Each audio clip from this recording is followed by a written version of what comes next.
Hello दोस्तों, राधे राधे, जय श्री राम। तो मैं हूँ आपकी होस्ट रानू। सभी यूट्यूब फैमिली को मेरा नमस्कार। तो मैं आज आपके लिए लाई हूँ एक जानकारी जो श्राद्ध के टाइम पे है, त्रिपिंडी श्राद्ध। तो देखिए किस तरह से हमारे यहाँ हुआ त्रिपिंडी श्राद्ध। तो ये श्राद्ध बहुत ही स्पेशल होता है। इसमें हमारे सारे पुरखों को जो है सबकी पिंडियाँ बना के, जो भूले बिसरे रिश्तेदार, नातेदार, रिश्तेदार और ये अगल बगल के ससुराल पक्ष, ननिहाल पक्ष, मित्र या जो फिर अनवांछित जिनकी मृत्यु हुई हो, जो जीना चाहते थे पर आकस्मिक मृत्यु हुई, सबका पिंडदान किया जाता है और उन्हें मुक्ति दी जाती है। ये बहुत ही स्पेशल होता है। हालांकि ये बहुत मेहनत वाला होता है। इतनी मेहनत पड़ी कि पूछो मत। पूरा दिन हम लोग सुबह 10 बजे से लेकर 5 बजे तक कंटिन्यू ये पूजा मेरे घर हुई है मंत्रों के साथ। और स्पेशली सबसे ज़्यादा कष्ट अगर किसी को हुआ है तो मेरे हस्बैंड हैं, क्योंकि वो पूरा 7 घंटे तक बैठ के इधर उधर उठक बैठक, इधर उधर उठक बैठक, जो पंडित जी बोल रहे थे उनके साथ वो कर रहे थे। धूप थी, धूप में इरिटेट हो रहे थे, पंखा नहीं, पसीने से परेशान, फिर भी उन्होंने अपने पितरों के लिए श्रद्धापूर्वक ये पूजा संपन्न करी। तो आइए जानते हैं इस पूजा के बारे में, इसकी विशेषता के बारे में, ये क्यों किया जाता है। तो जुड़े रहिए, हम आपको इस बारे में ज़रूर बताएंगे और इसकी सारी चीज़ों को समझाएंगे, जिससे आने वाली पीढ़ियां हमारी जान सके कि हमारे क्या क्या पर्व होते हैं और क्यों मनाए जाते हैं, लोग क्यों इसको इतना महत्व देते हैं। ये बहुत ज़रूरी होता है जानना, क्योंकि आज की जो अगली पीढ़ी है वो सिर्फ मोबाइल से जुड़ी हुई है। उसके पास देने वाला बेसिक नॉलेज क्यों ही नहीं है। क्योंकि आजकल की जो माएँ हैं, मैं अपने आप को भी वहाँ पे रखती हूँ, आजकल की जो माएँ हैं, बहनें हैं, भाई हैं, जो भी हों, सब लोग ना ज़्यादा टाइम अपना मोबाइल पे स्पेंड करते हैं। बच्चों को बताने के लिए, समझाने के लिए उनके पास समय नहीं है। वो मोबाइल की दुनिया में ही डूबे हुए हैं। बच्चे हैं तो उनको कैसे जानकारी मिलेगी कहाँ का त्यौहार कैसा है। और आज के समाज इतना सेल्फ हो गया है कि लोग घर छोड़ के जाते नहीं हैं, अपने घर में मोबाइल लिए बैठे रहते हैं, अपना इधर उधर मोबाइल से ही पढ़ते हैं, मोबाइल से ही खेलते हैं, मोबाइल से ही बातें करते हैं। पहले का समय था कि हम लोग शाम के टाइम गांव के सारे बच्चे इकट्ठा होते थे, एक साथ खेलते थे, लड़ाई करते थे, झगड़ा करते थे, झूठा झटोल करते थे। बट ऐसा अब नहीं रह गया है। अब सब बहुत सेल्फ हो गए हैं। सब अपने अपने घरों में शांति से रहते हैं, ना तो इधर जाते हैं, ना कोई किसी के द्वार जाता है। तो कैसे जानेंगे कि हमारी संस्कृति कैसी थी और क्या। तो इसी चीज़ को मैं कंटिन्यू बताने वाली हूँ अपने ब्लॉग में, इस श्राद्ध स्पेशल में। ये बहुत ज़रूरी होता है श्राद्ध के टाइम में। तो मैं अब बताना स्टार्ट करती हूँ।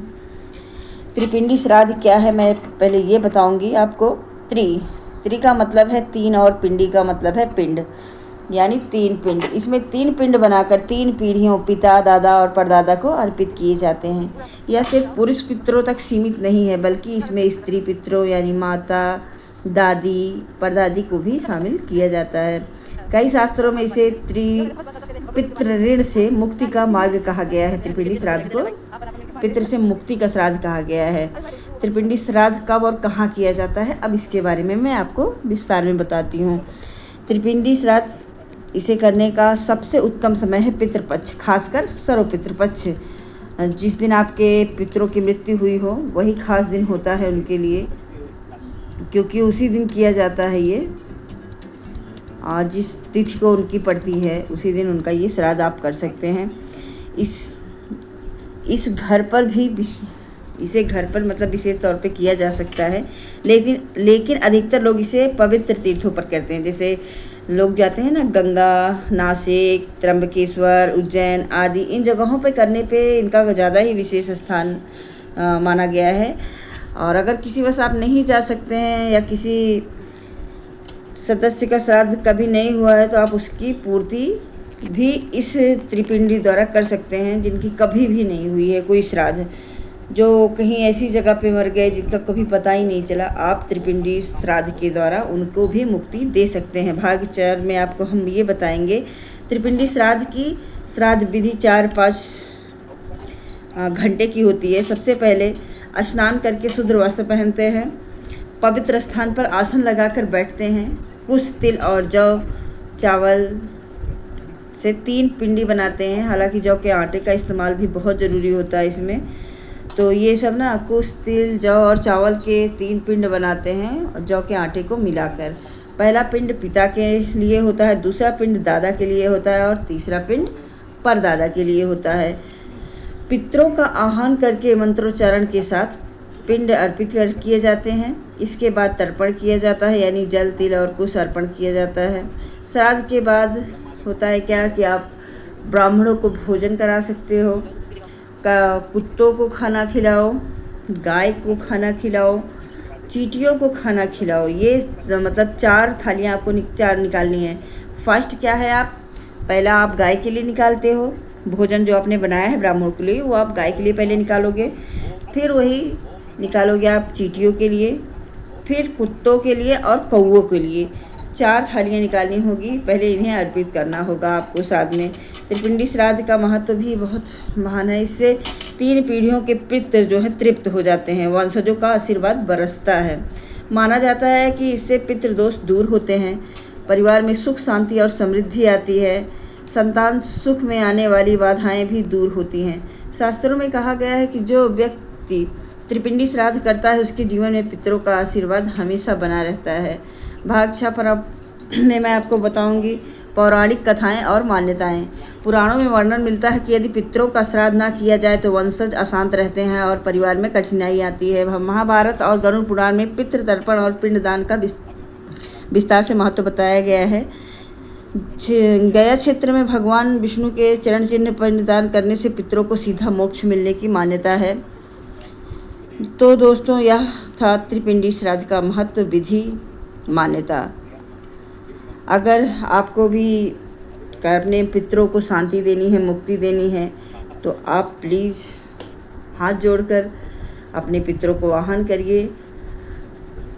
करिए और उनको त्रिपिंडी श्राद्ध से तृप्त करिए, जिससे पितरों की आपको पर भी कृपा बनी रहे, आपके बाल बच्चों पर बनी रहे, आपके जीवन में कोई कठिनाई ना आए और शांति से आपका जीवन कटे और पितृ भी प्रसन्न हो। क्योंकि जो आज पितृ बन चुके हैं वो पुराने हमारे ही परिवार के लोग थे और कल पीढ़ी दर पीढ़ी ऐसा ही चलता रहेगा। आगे चल हम लोग भी कभी पितृ बन जाएंगे। तो इसीलिए अगर आज हम जो कर रहे हैं, हमें देख के ही हमारे बच्चे सीखते हैं कि हम किस तरह के व्यवहार कर रहे हैं, किस तरीके से हम अपने समाज को या अपनी मान्यताओं को पालन कर रहे हैं। अगर हम अच्छे से अपने सारी मान्यताओं का पालन करते हैं, अपने बच्चों के साथ उनके सामने वो दिखाते हैं, करते हैं, वही चीज़ें सेम बच्चे भी आपके साथ करेंगे। तो आज का समाज तो जिस तरह से जा रहा है मोबाइल की तरफ, बाकी सारी चीज़ें तो भूल ही जाओ आप। तो उसमें ये सब चीज़ें तो मुझे लगता है वो और भी करनी चाहिए लोगों को, और एक बच्चों को नया वो देना चाहिए, जानकारी देनी चाहिए कि भाई क्यों कैसा। अब यहाँ पर जब हो रहा था, मेरे सारे बच्चे थे, सबको एक एक कर चीज़ें की गई थी। बेचारे बच्चे मेरे सुबह से खाना नहीं खाए थे, सुबह से कोई खाना नहीं खाया था मेरे घर में, क्योंकि खाना जो बनता है वो ब्राह्मण कौवे सबके भोजन के बाद ही हम लोग कुछ खा सकते थे। मेरे छोटे बच्चा जो है वो 13 साल का है, वो भी कुछ नहीं खाया था, पर उसके भी चेहरे पे सिकन नहीं थी। थक गए थे बच्चे दौड़ते दौड़ते सुबह से चीज़ें इकट्ठा करते करते, क्योंकि इसमें ज़्यादातर चीज़ें जो हैं वो हमें इकट्ठा करनी पड़ती हैं और कुछ चीज़ें मार्केट से आती हैं। लेकिन किसी के चेहरे पे कोई शिकवा नहीं था। सब बहुत खुश थे कि चलो बाबा का श्राद्ध है, बाबा का श्राद्ध है। ये हर साल ऐसे ही होता है मेरे घर में। और मेरे पति हर साल, मेरे स्वर्गीय पिताजी श्री सत्यनारायण सिंह उनका नाम था उनका, और मेरी दादी जो सदमे से मरी थी जब मेरे साथ एक्सीडेंट हुआ था, तो उन सब का भी श्राद्ध मेरे हस्बैंड हर साल करते हैं। तो मुझे मतलब भी बहुत ही जुड़ाव फील होता है कि इस श्राद्ध में मेरे पिता सम्मिलित होते हैं, मेरी दादी सम्मिलित होती हैं, मेरा भी परिवार होता है। तो मैं ना पहले नहीं जानती थी इन सब के बारे में। फिर मैंने जब मेरी शादी हुई, धीरे धीरे मैंने किताबें पढ़नी शुरू करी, फिर मैंने श्राद्ध वगैरह के बारे में इंटरेस्ट लिया और फिर उसको मानना स्टार्ट किया। मन में भावनाएं आई। बहुत ही बुरे समय से गुजरे हम लोग, लेकिन हाँ, हम लोगों ने जब भी से इन पूजा और चीज़ों को एक्सेप्ट किया और करना स्टार्ट किया, हमारे जीवन में तब से बहुत ही सारी चीज़ें चेंज हो गई हैं और हम लोग बहुत बेटर हैं। तो मुझे लगता है कि हमें अपनी सारी रूढ़िवादिताओं को, जो हम ये कहते हैं कि अरे पुराने समय के लोग कुछ नहीं जानते थे, अपने मुंह से मतलब कुछ भी कर देते थे ऐसा वैसा, तो ऐसा कुछ भी नहीं है। हमारे पुरखे बहुत ही समझदार थे, बहुत ही नॉलेजेबल थे, उनको सब कुछ पता था। पुराणों में पुराने जितने भी पुराण हैं और जितने भी पुरानी किताबें हैं, आप उनमें जो मान्यताएं पाते हो उसको एक तरफ से आप नकार देते हो, पर ये नकारने की चीज़ें नहीं हैं, हमें इनको फॉलो करना चाहिए, क्योंकि यही हमारी सभ्यता है, यही हमारी संस्कृति है, ये भारत देश की संस्कृति है जिसे अब हमें फॉलो करना है। अब आपको एक कहानी हम और भी बताते हैं कि ये क्यों मनाया जाता है। तो कर्ण पता होगा, महारथी कर्ण बोलते हैं ना, दानवीर कर्ण, वो बहुत बड़े दानी थे। तो महाभारत युद्ध में जब वीरगति को प्राप्त हुए तो वो पहुँचे सीधा स्वर्ग, क्योंकि उनके कर्म ऐसे थे, वो दानवीर थे, तो भाई स्वर्ग में ही जाएंगे ना। तो वो स्वर्ग गए, तो जब वहाँ स्वर्ग में गए तो उनको खाने के लिए थाल में भर के सोना चांदी हीरा मोती जवाहरात आए। तो उनको बड़ा आश्चर्य हुआ। उन्होंने इंद्र से पूछा, इंद्रदेव मैं तो बहुत बड़ा दानी हूँ, तो फिर मुझे खाने में ये चीज़ें क्यों दी जा रही हैं। तो इंद्रदेव ने कहा कि कर्ण जी, मतलब महारथी जो कर्ण थे उनको बोलते हैं कि आपने तो सब कुछ दान किया, पर आपने अन्न दान नहीं किया, अपने पितरों को दान नहीं दिया। और जब आपने अपने पितरों को दान नहीं दिया, अन्न दान नहीं किया, कभी उनका तर्पण नहीं किया, तो आपको अन्न कैसे मिल सकता है खाने को। आपने हीरे मोती जवाहरात सोने चांदी सब कुछ दान किया, पर आपने अन्न का दान नहीं किया। जब आपने अन्न का दान नहीं किया तो आपको खाने के लिए हम अन्न नहीं दे सकते हैं, क्योंकि ये भूलोक नहीं है, यहाँ पे आपको वही मिलेगा जो आपने अपने कर्मों में किया है। तब उन्होंने पूछा इसका उपाय क्या है। इसका उपाय है, तो इंद्र भगवान ने बताया कि अगर आप इसका उपाय करना चाहते हो तो आपको मृत्यु लोक वापस जाना होगा, और वहाँ पे पितृपक्ष जिस टाइम लगता है उस टाइम आपको जाना होगा, और 15-16 दिनों तक आपको अपने पितरों को श्रद्धापूर्वक जल देना है, अन्न का दान करना है, उनका तर्पण करना है, उनका पिंड दान करना है और उनको मुक्ति देनी है। अगर आप ऐसा करते हो तो आपके पितृ जो अशांत हैं आपसे, जो आपके द्वारा आज तक कोई जल पूजा नहीं पाए हैं, वो सब पा जाएंगे और उनकी आत्मा तृप्त हो जाएगी, तो आपको भी स्वर्ग में अन्न की प्राप्ति होगी।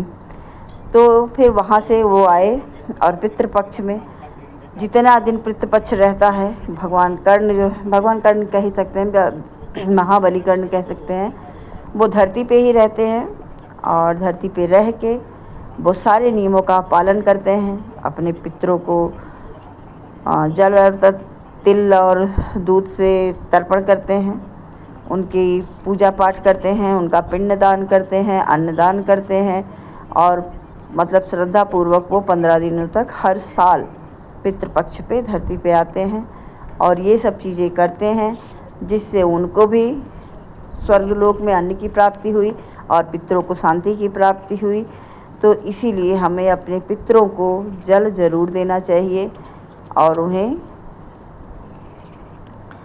जो उनका अंश है उसे प्रदान करना चाहिए। भाई मेरे यहाँ तो हर साल होता है, हालांकि हम लोग बहुत ही आता है तो ये खुशी बहुत होती है मेरे बच्चों के मन में कि चलो पंडित जी आएंगे, पूजा पाठ होगा, पूरा दिन बच्चे बहुत खुश होते हैं।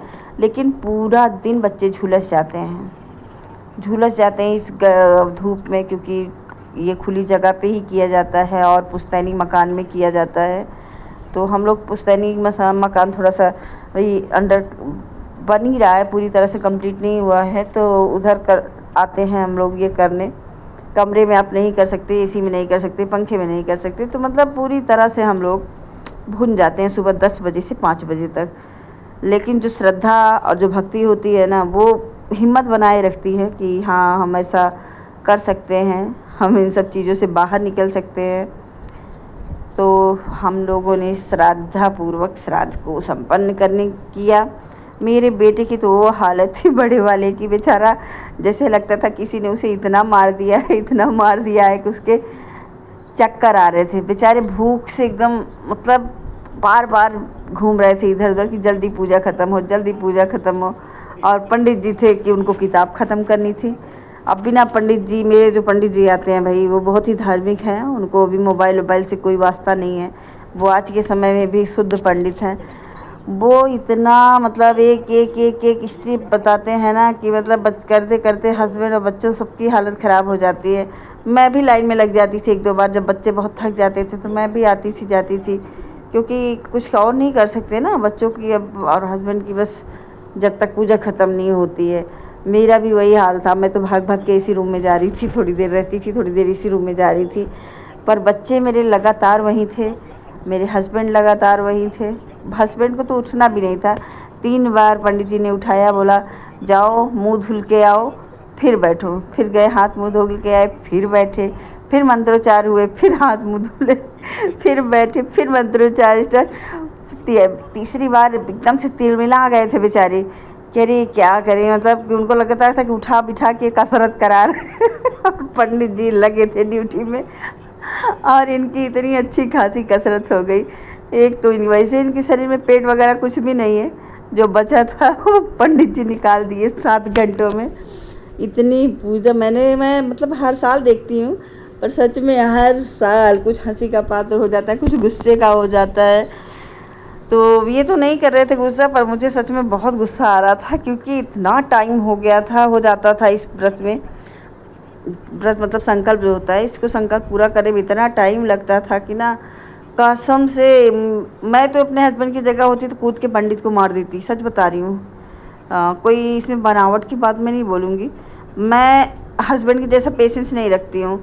वो बेचारे इतने पेशेंस में रहते हैं कि कुछ भी करा लो, पेशेंस था उनके अंदर। वो पूजा पाठ बड़ी श्रद्धा से करते हैं, लेकिन मैं यही उनकी जगह बैठ के सोच रही थी, कितनी धूप में ना एसी ना पंखा, ये बैठ के ये कर रहे हैं, और इनकी जगह अगर मैं होती तो मैं क्या करती। तो पता है मेरे दिमाग में क्या आया कि अभी तक मैं कूद के पंडित को मार चुकी होती और भाग गई होती ये सब छोड़ छाड़ के। लेकिन ये श्रद्धा है मेरे हस्बैंड की, अपने पुरखों के प्रति, अपने पिता के प्रति प्रेम है कि ये इन सब चीज़ों को बहुत ही मानते हैं और श्रद्धापूर्वक करते हैं। और पहले तो नहीं मानते थे, हालांकि मैंने ही स्टार्ट कराया, क्योंकि कई लोगों ने कहा कि आपके घर पे पितृदोष है, तो मैंने कहा अगर ऐसा है तो मुझे करना चाहिए। और सच में जब से हम लोगों ने स्टार्ट किया, सच में सब कुछ बदल गया। और पितृ तो खुश हुए ही होंगे, पक्का हुए होंगे, क्योंकि हम लोग इतना उनके लिए श्रद्धापूर्वक करते हैं, तो हमारे पितृ तो ज़रूर प्रसन्न हुए होंगे। और मैं चाहूँगी कि हमारे बच्चे इसे देखें आगे चल के। मैं रहूँ ना रहूँ, हम रहे ना रहें, आप रहे ना रहें, कम से कम हमारे बच्चे जब कभी जानना चाहेंगे, समझना चाहेंगे, सोचना चाहेंगे और हमारी संस्कृति के बारे में कहीं सुनेंगे, तो यूट्यूब, गूगल या अन्य सोशल मीडिया प्लेटफॉर्म के ज़रिए वो जान पाएंगे। तो कभी ना कभी किसी न किसी की सर्च लिस्ट में हम भी आएंगे और वो भी देखेंगे कि हाँ, हम लोगों ने भी किस तरीके से ये त्रिपिंडी श्राद्ध किया था। ये बहुत ही कठिन है, मैं समझती हूँ कि बहुत ही कठिन है, पर करने के बाद जब सब हो जाता है, सब खा पी लेते हैं, तो जो शांति मिलती है ना, वो कहीं नहीं मिल सकती। वो एक आत्मा की शांति है जो आप सिर्फ महसूस कर सकते हो, बाकी कुछ नहीं कर सकते हो। तो ये था त्रिपिंडी श्राद्ध के बारे में, जो मेरे यहाँ हर साल होता है। मेरे हस्बैंड करते हैं त्रिपिंडी श्राद्ध। एक बढ़िया और रोचक और इरिटेटिंग भी होता है। मैं ये नहीं कहूँगी अरे बहुत इंटरेस्टिंग है, ना ना ना, धूप में इंटरेस्ट खो जाता है और दिमाग का ना दही बन जाता है, गुस्सा आता है, फेफड़े चिल्लाते हैं कि बस कर, अब चलते हैं। पेट में चूहे घोड़े सब कूद फान लगाए रहते हैं, क्योंकि बहुत टाइम हो जाता है, 7 घंटे आप उसी में लगे रहते हैं, वही करना होता है। और पता है पीछे मैं ना आग सुलगा रही थी बार बार चूल्हे में, क्योंकि आग के लिए अग्यार के लिए चाहिए होगा। बार बार घूम घूम के वो बुझ जाता, फिर मैं गाय के उपले ला के उसमें लगाती, फिर बुझ जाता। मतलब 7 घंटे अब लगातार आपको जलाने हो कि कब मांग लें। अब बारी है खानों की, तो हमने खाने में बनाया है पूड़ी, कचौड़ी, खीर, कढ़ी और कद्दू की सब्जी, क्योंकि यही सात्विक भोजन होता है, बिना लहसुन प्याज के बनता है। तो हमारे पति ने दिया गिफ्ट।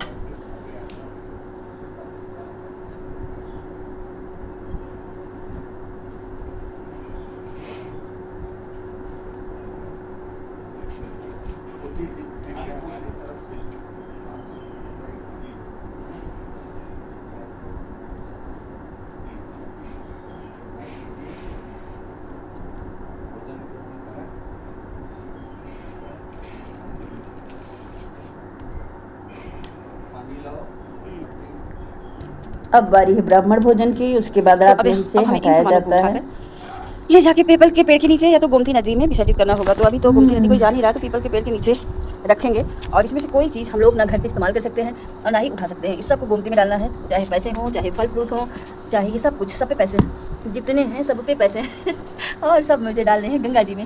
सोचो, पैसों की बर्बादी, सब में पैसे हैं और सबको डालना है गंगा जी में।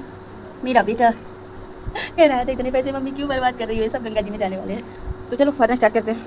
इसमें तक में पैसे हैं, इस लुटकी में भी पैसे हैं।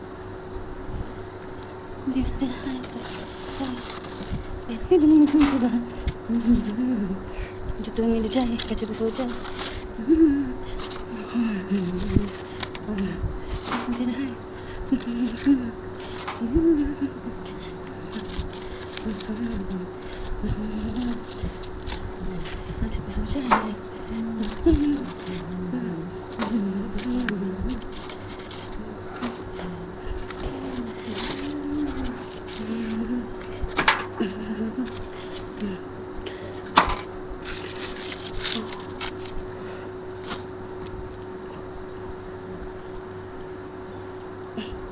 सुबह से काम करते करते हाथ भी अकड़ जाते हैं, पर क्या करें, काम तो करना होगा।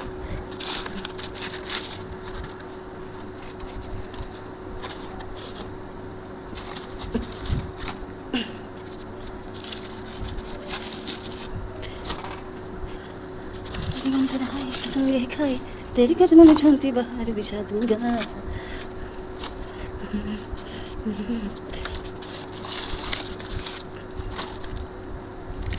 आज तुझसे ये जो कहना, मेरा दिल तेरे पास।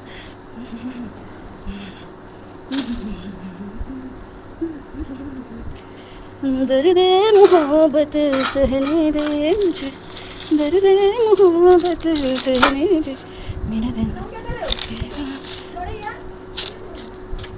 दीवाना तेरा है कसम यही खाए, तेरे कदमों में झूमती बहार बिछा दूंगा। जो तू मिल जाए गजब हो जाए, झूमती बहार बिछा दूंगा। हाँ ये थक गई मैं आज सुबह से। ये तो कौओं का है, इसको छोड़ देती हूँ, कौवे ले जाएंगे अपना।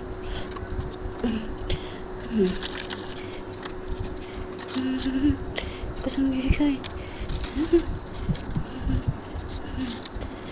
ये है मेरे ससुर जी, जो भी इस दुनिया में नहीं है।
ये अकेले गाय को खिलाने।